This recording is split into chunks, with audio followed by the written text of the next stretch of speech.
Open this photo in gallery as hundreds of Canadians flew home after days of being stranded by Hurricane Irma in the Caribbean. The federal government defended its response to the crisis. Transport Minister Marc Garneau said a WestJet plane was set to evacuate about 150 Canadians on Monday from St. Martin, the Dutch side of the island of St. Martin. An Air Canada flight from Turks and Caicos with about 90 people on board landed in Toronto Monday night, and a WestJet flight with 30 passengers was scheduled to arrive from the island chain soon after. Even as criticism from opposition parties and stranded Canadians continued to mount, Mr. Garneau stood by the government's response to what he described as a chaotic situation in the wake of the Category 5 hurricane and said the government's priority is to get all of the affected Canadians out. Getting Canadians home is our priority, and we've been working closely with our international partners, with the airport in those Caribbean locations and with the airlines to make this happen, Mr.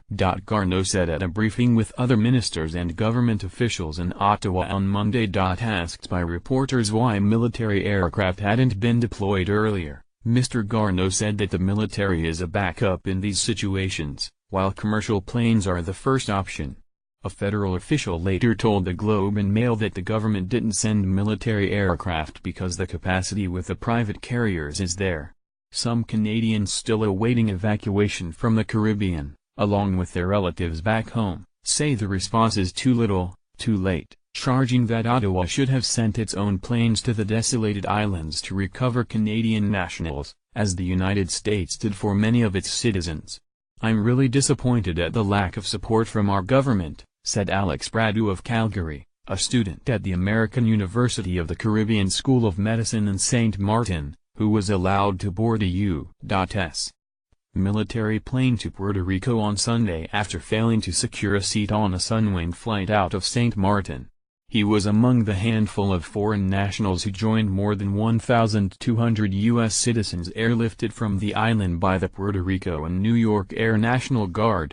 "I'm just really impressed that the U.S. government came through for their people and everybody else at the same time. It's just the Canadian government that I'm upset and disappointed with," Mr. Garneau said. Local officials, in both St. Martin and Turks and Caicos, were not allowing commercial flights to leave for safety reasons, but after a discussion with Canadian government officials, the planes were permitted to leave as soon as 3 p.m. Eastern Time on Monday. The concern was that the infrastructure, that had been damaged at the airport, I'm talking about the normal navigational aids, lighting and communication equipment, were not up to the normal standards required to allow large passenger airplanes to take off, he said. They had allowed it to come in for humanitarian reasons, but they were not going to allow it to take off until the Government of Canada had discussions with them. Speaking to reporters in Toronto on Monday, Foreign Affairs Minister Chrystia Freeland said that Canadians remaining on St. Martin and Turks and Caicos by midweek would be able to return on a government C-17 plane bringing humanitarian aid to the region. "We are not going to rest easy until all the Canadians who are there in this very, very difficult situation have been evacuated and have been able to come home," she said. Omar Alghabra, parliamentary secretary to Ms. Freeland, said the government has processed 2,140 consular calls and emails from Canadians affected by Hurricane Irma, with 368 requests for assistance. He said Ottawa is aiming to evacuate all of those who have requested assistance by the end of Monday. Mr. Alghabra said there are no reports of Canadian casualties. In addition to St. Martin and Turks and Caicos, government officials said Canadians have asked for assistance in other islands hit by the hurricane: Anguilla, Antigua, the Bahamas, Cuba, Dominican Republic, St. Barthélemy, British Virgin Islands, and Puerto Rico.